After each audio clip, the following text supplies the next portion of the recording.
Bandung. Iya, betul.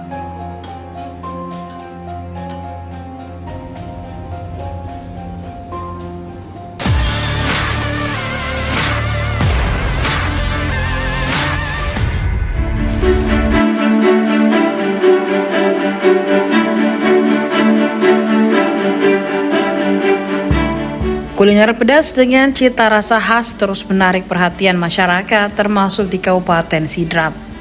Salah satu yang kini semakin digemari adalah seblak, makanan khas Sunda yang terkenal dengan sensasi gurih, pedas dan juga tekstur yang kenyal. Di Kelurahan Rijang Pitu, Kecamatan Maritangai, Kabupaten Sidrap, warung seblak Cihuy milik Dian menjadi salah satu tempat favorit penikmat seblak. Usaha yang dirintis sejak tahun 2019 itu perlahan berhasil memperkenalkan kuliner khas Jawa Barat tersebut kepada masyarakat Sidrap. Seblak sendiri merupakan makanan yang berbahan dasar kerupuk yang dimasak dengan bumbu khas kencur, cabai, dan berbagai pelengkap lainnya. Hidangan ini dikenal memiliki perpaduan rasa gurih dan pedas yang menggugah selera. Dian mengaku pada awal membuka usaha, masyarakat Sidrap masih asing dengan seblak. Bahkan banyak pelanggan yang belum mengetahui cara menikmati makanan tersebut.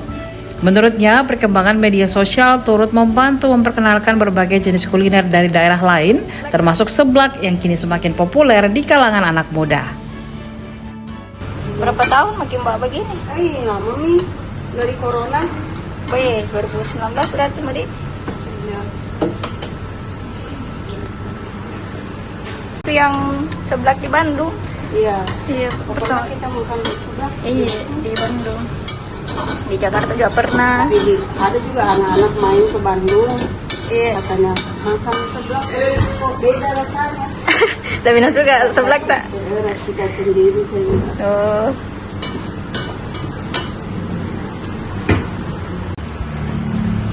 Berapa keuntungan Mbak per hari biasanya?